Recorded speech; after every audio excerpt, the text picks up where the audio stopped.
Hello and welcome to शिक्षा तंत्र। आज हम पढ़ते हैं पॉलिटी राज व्यवस्था के 15 बेस्ट एमसीक्यूज और वो भी होंगे हिस्टोरिकल बैकग्राउंड से। ये इसमें टॉपिक जैसे ड्राफ्टिंग कमेटी, जैसे कॉन्स्टिट्यूंट असेंबली, जैसे स्टीयरिंग कमेटी, ये सब आएंगे। अभी हम क्वेश्चंस जो लेंगे वो हिंदी में लेंगे। सबसे पहला प्रश्न है, अल्लादी कृष्णा स्वामी अय्यर भारत की संविधान सभा के किस समिति के अध्यक्ष थे? तो ये थे साक्ष समिति, क्रेडेंशियल कमेटी के अध्यक्ष थे ये। ठीक है। जो संघ शक्ति कमेटी थी इसके अध्यक्ष थे JL नेहरू, मतलब जवाहरलाल नेहरू। मौलिक अधिकार उप समिति के अध्यक्ष थे JB कृपलानी। ठीक है। आगे हैं, अगला क्वेश्चन लेते हैं। विभाजनोत्तर मतलब विभाजन के बाद पुनर्गठित संविधान सभा में डॉक्टर BR अम्बेडकर कहाँ से निर्वाचित हुए थे? तो यार ये शुरू में लेकिन बंगाल से थे, लेकिन निर्वाचित ये बम्बई से हुए थे। ये बात आपको याद रखनी है। ठीक है। देखिए, जो संविधान सभा था, संविधान सभा का काम था संविधान का निर्माण करना, और संविधान सभा का सबसे पहले जो राय दिया था वो M.N. रॉय ने दिया था। M.N. रॉय ने सन 1934 में। निम्नलिखित में से किसने स्वतंत्र भारत के लिए गांधीवादी संविधान का मसौदा तैयार किया था? इसका सही आंसर है फर्स्ट, श्रीमन नारायण अग्रवाल ने। जो जवाहरलाल नेहरू थे ये भारत के पहले प्रधानमंत्री थे, स्वतंत्र भारत के पहले प्रधानमंत्री थे। राजकुमारी अमृत कौर जो थी ये भारत की पहली हेल्थ मिनिस्टर मतलब स्वास्थ्य मंत्री थी। और अबुल कलाम आज़ाद जो थे ये स्वतंत्र भारत के पहले एजुकेशन मिनिस्टर मतलब शिक्षा मंत्री थे। किस भाषा का RV धुलेरकर ने संविधान निर्माण की भाषा के रूप में प्रयोग करने का समर्थन किया है? तो RV धुलेरकर ने कहा है हिंदी भाषा का समर्थन किया है। देखिए, जो संविधान सभा थी इसकी पहली मीटिंग पूछेगा फर्स्ट मीटिंग कब हुई थी, तो आप बताएंगे 9 दिसंबर 1946 में। 9 दिसंबर 1946 में। अगला प्रश्न है, इनमें से कौन संविधान का कार्य नहीं है? तो जैसे आप ऑप्शन पढ़ेंगे, यह सुनिश्चित करना कि अच्छे लोग सत्ता में आएँ, एक अच्छे समाज के निर्माण के लिए लोगों की आकांक्षाओं को व्यक्त करना, सरकार की विभिन्न शाखाओं के लिए सत्ता के विभिन्न क्षेत्रों को चिन्हित करना, या नागरिक के अधिकारों की गारंटी देना। तो इसका एकदम सही आंसर है वो है फर्स्ट, क्योंकि कह रहा है नहीं, और ये तीनों हैं। जो संविधान है वो नागरिक के अधिकार की गारंटी भी देता है, और वो सरकार की विभिन्न शाखाओं के लिए सत्ता के विभिन्न क्षेत्रों को चिन्हित भी करता है, और अच्छे समाज के निर्माण के लिए लोगों की आकांक्षाओं को भी व्यक्त करता है। लेकिन ये सुनिश्चित नहीं करता कि अच्छे लोग सत्ता में आए, ऐसा बिल्कुल संविधान में कहीं भी नहीं है। अगला क्वेश्चन है, भारतीय संविधान के निर्माण के दौरान 1946 में विधानसभा के संवैधानिक सलाहकार, देखिए ये जो टर्मिनोलॉजी है, जो शब्दावली है, इसको ध्यान से पढ़ना है। यहाँ पे पूछ रहा है संवैधानिक सलाहकार, इंग्लिश में बोलते हैं कॉन्स्टिट्यूशनल एडवाइजर, किसको नियुक्त किया गया था? तो इसका आंसर है फर्स्ट, BN राव को। अब देखिए, जो सच्चिदानंद सिन्हा है ये जो संविधान सभा थी उसकी अस्थायी अध्यक्ष थे। पूछेगा अस्थायी अध्यक्ष कौन थे, तो आपको बताना है सच्चिदानंद सिन्हा। और BR अम्बेडकर जो थे वो अस्थायी अध्यक्ष थे। परमानेंट, अस्थायी का मतलब होता है टेम्पोररी। ठीक है। संविधान सभा के संदर्भ में निम्न में से कौन अंतरिम या अस्थायी केंद्रीय संविधान सभा के उद्घाटन के समय अध्यक्ष थे? तो यही क्वेश्चन अभी मैं बता रहा था, वहाँ पे पिछली बार एक्स्ट्रा पॉइंट बता रहा था कि अस्थायी अध्यक्ष कौन थे। तो अस्थायी अध्यक्ष सच्चिदानंद सिन्हा थे। BR अम्बेडकर मैंने बताया था कि अस्थायी अध्यक्ष थे, ये अस्थायी अध्यक्ष थे। राजेंद्र प्रसाद जो थे ये ड्राफ्टिंग कमेटी मतलब जो मसौदा समिति थी, आपको याद रखना है, जो मसौदा समिति थी उसके अध्यक्ष थे राजेंद्र प्रसाद। और जवाहरलाल नेहरू जो थे वो यूनियन पावर्स कमेटी मतलब संघ शक्ति समिति के अध्यक्ष थे। अगला प्रश्न है 9 दिसंबर 1946 को, अभी हमने बताया था 9 दिसंबर 1946 को संविधान सभा की पहली मीटिंग हुई थी। फर्स्ट बार मीटिंग जो हुई थी 9 दिसंबर 1946 को हुई थी। भारत की संविधान सभा की प्रथम बैठक में अध्यक्ष डॉक्टर सच्चिदानंद सिन्हा ने 3 देशों के सद्भावना संदेशों का वाचन किया था, और वो तीनों देश कौन कौन से देश थे? तो वो तीनों देश थे, चौथा अमेरिका, चीन और ऑस्ट्रेलिया।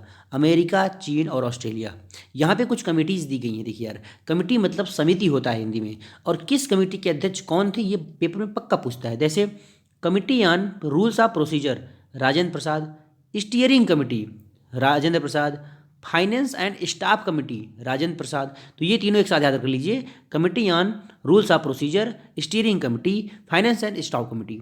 उसके बाद आते हैं क्रेडेंशियल कमेटी। सबसे पहला प्रश्न हमने यही लिया था, क्रेडेंशियल कमेटी, या हिंदी में मैंने बताया था साख समिति। साख समिति के जो अध्यक्ष थे वो अल्लादी कृष्णा स्वामी अय्यर थे। उसके बाद house committee, house committee P B Pattabhi Sitaramayya. Order of business committee, इसके अध्यक्ष थे K Munshi. Ad hoc committee on the national flag, इसके अध्यक्ष थे राजेंद्र प्रसाद। तो राजेंद्र प्रसाद चार थे, इसको साथ में याद रख सकते हैं। जैसे अगला, committee on the functions of the constituent assembly, जीवी मावलंकर। एक बात और बता दूं, जो जीवी मावलंकर थे वो फर्स्ट लोकसभा के स्पीकर थे। लोकसभा के फर्स्ट अध्यक्ष पूछे या स्पीकर पूछे, आपको बताना है जीवी मावलंकर। स्टेट्स कमेटी के अध्यक्ष कौन थे? जवाहरलाल नेहरू। अभी हमने बताया Jawaharlal Nehru union powers committee के भी अध्यक्ष थे, मतलब संघ शक्ति समिति के अध्यक्ष भी थे। Advisory committee on fundamental rights, minorities and tribes and excluded tribes के अध्यक्ष वल्लभ भाई पटेल थे। माइनॉरिटीज सब कमेटी के अध्यक्ष थे H C. Mukherjee. Fundamental rights sub committee के अध्यक्ष थे जे.बी. कृपलानी। और ये थे north east frontier tribal areas, Assam excluded, partially excluded, Gopinath Bordoloi. देखिए इंग्लिश में है डेफिनेटली, लेकिन आप इसको याद कर सकते हैं हिंदी में भी। नीचे दिए गए कूट के हिसाब से भारत की संविधान सभा के उपाध्यक्ष या उपाध्यक्षों की पहचान कीजिए। देखिए जो बी एन राव थे, अभी हमने बताया था कि बी एन राव जो थे कॉन्स्टिट्यूशनल एडवाइजर थे, मतलब संवैधानिक सलाहकार थे। ठीक है। दूसरा एच.सी. मुखर्जी, ये उपाध्यक्ष थे। वी.टी. कृष्णामाचारी, ये भी संविधान सभा के उपाध्यक्ष थे। जी.बी. मावलंकर, मैंने बताया था अभी कि ये लोकसभा के फर्स्ट स्पीकर, मतलब प्रथम अध्यक्ष थे। लोकसभा के प्रथम अध्यक्ष जी.बी. मावलंकर थे। तो इसका जो आंसर है, इस क्वेश्चन का आंसर, क्योंकि यहाँ पे पूछ रहा है संविधान सभा के उपाध्यक्ष, मतलब उपाध्यक्ष, तो यहाँ पे थे बी और सी, एच.सी. मुखर्जी और वी.टी. कृष्णामाचारी। इसके हिसाब से जो ऑप्शन होगा वो चौथा, बी और सी सही है। भारत की संविधान सभा ने किस वर्ष राष्ट्रगान को अपनाया था? तो यहाँ पे क्वेश्चन है किस वर्ष राष्ट्रगान को अपनाया था। तो मैं आपको बता दूं, जो राष्ट्रगान पूछे, चाहे राष्ट्रगान पूछेगा, चाहे राष्ट्रगीत पूछेगा, ये दोनों का आंसर होगा 24 जनवरी 1950 में। 24 जनवरी 1950 को राष्ट्रगान और राष्ट्रगीत दोनों एक साथ अडॉप्ट किया गया था, अपनाया गया था। जबकि जो राष्ट्रीय ध्वज था, राष्ट्रीय ध्वज अगर पूछेगा, राष्ट्रीय ध्वज को 22 जुलाई 1947 को अपनाया गया था। ये बात याद रखेंगे। अगला प्रश्न लेते हैं। तो ये क्वेश्चन हो ही गया है, हमने पहले ही कर लिया ये क्वेश्चन। यहाँ पे कुछ कमेटीज हैं, उसको देख लेते हैं फिर से। ड्राफ्टिंग कमेटी, मतलब मसौदा समिति के अध्यक्ष डॉक्टर बी.आर. अम्बेडकर थे। Steering committee Rajendra Prasad. Union powers committee, मतलब संघीय शक्ति समिति, Jawaharlal Nehru. Union constitution committee, Jawaharlal Nehru. States committee, Jawaharlal Nehru. Rules of procedure committee, Rajendra Prasad. तो ये सब आपको याद रख लेना है। अगला देखिए, भारतीय संविधान सभा, जो कि भारत के संविधान के निर्माण के लिए बनाई गई थी, इसमें महिला सदस्यों की संख्या कितनी थी? महिला सदस्य इसमें थी 15। वो 15 सदस्य कौन सी थी, आप यहाँ पे देख पाएंगे। 15 सदस्य जैसे दुर्गा भाई देशमुख, राजकुमारी अमृत कौर, हंसा मेहता। राजकुमारी अमृत कौर के मैंने बताया था कि ये पहली हेल्थ मिनिस्टर, मतलब प्रथम स्वास्थ्य मंत्री थी ये। ठीक है।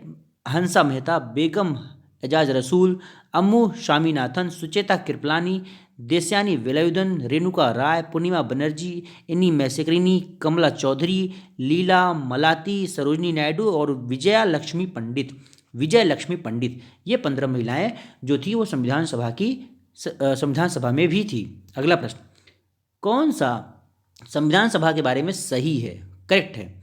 तो संविधान सभा का मसौदा तैयार करने के लिए संविधान सभा का एकमात्र कार्य था, मतलब संविधान का मसौदा तैयार करने के लिए संविधान सभा का एकमात्र कार्य था। तो क्या ये बात सही है? नहीं, ये बात एकदम गलत है। क्योंकि जो संविधान सभा बनी थी, कॉन्स्टिट्यूएंट असेंबली जो बनी थी, उसके और भी कार्य थे। जैसे हमने बताया, जैसे यहाँ पे दिया भी गया है। इसके अलावा क्या काम थे? इसके अलावा राष्ट्रमंडल में भारत की सदस्यता की पुष्टि की इसने 1949 में। इसने 22 जुलाई 1947 को राष्ट्रीय ध्वज को अपनाया। इसने 24 जनवरी 1950 को राष्ट्रगान को अपनाया। 24 जनवरी 1950 को ही राष्ट्रीय गीत को अपनाया। ये सब बातें मैं पहले ही बता चुका हूँ। चलिए, तो इस क्वेश्चन का आंसर ए वाला तो नहीं होगा, क्योंकि ए सही नहीं है। क्योंकि संविधान को तैयार करने के साथ साथ संविधान सभा ने ये सारे कार्य भी किए थे। दूसरा है, एक बार जब संविधान अस्तित्व में आ गया, मतलब जब संविधान बन गया, तो संविधान सभा को भंग कर दिया गया। बिल्कुल सही बात है, जब संविधान बन गया तो संविधान सभा को भंग कर दिया गया। दूसरा सही है, मतलब केवल बी, तो तीसरा इसका एकदम सही आंसर है। अगला क्वेश्चन लेते हैं, निम्नलिखित में से कौन सा कथन भारत में संघवाद, संघवाद कह रहा है, संघवाद की विशेषताओं को निकटतम है, मतलब सबसे ज़्यादा संघवाद की विशेषता को कौन अच्छे तरीके से, कौन सा ऑप्शन सही बताता है। सो संघवाद का अगर मैं बात करूं, सबसे अच्छा जो ऑप्शन होगा वो होगा तीसरा। क्या है, केंद्र और राज्य उन विशिष्ट सूचियों पर कार्य करते हैं जिन पर प्रत्येक क्रम से कानून बना सकता है। जैसे हम जानते हैं कि भारत में संविधान में 7वीं अनुसूची में 3 विषय बनाए गए, तीन विषय हैं। एक है संघ, 3 सूची है सॉरी, संघ सूची जिसपे केंद्र सरकार कानून बनाती है, एक है राज्य सूची जिसपे राज्य सरकार कानून बनाती है, और एक है समवर्ती सूची जिसपे केंद्र और राज्य दोनों सरकारें कानून बनाती हैं। तो ये इसकी बात है। देखिए यहाँ पे क्वेश्चन पूछ रहा है कौन सा भारत में संप्रभुता, ये शब्द पूछा जाए संप्रभुता से संबंधित है, या पूछें संप्रभुता को कौन सबसे अच्छा तरीके से परिभाषित करता है, तो इसका आंसर है पहला।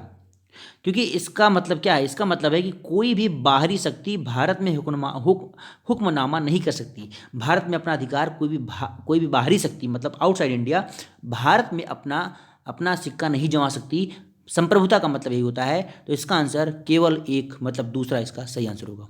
अगला क्वेश्चन लेते हैं, निम्नलिखित में से कौन मसौदा समिति का सदस्य नहीं था।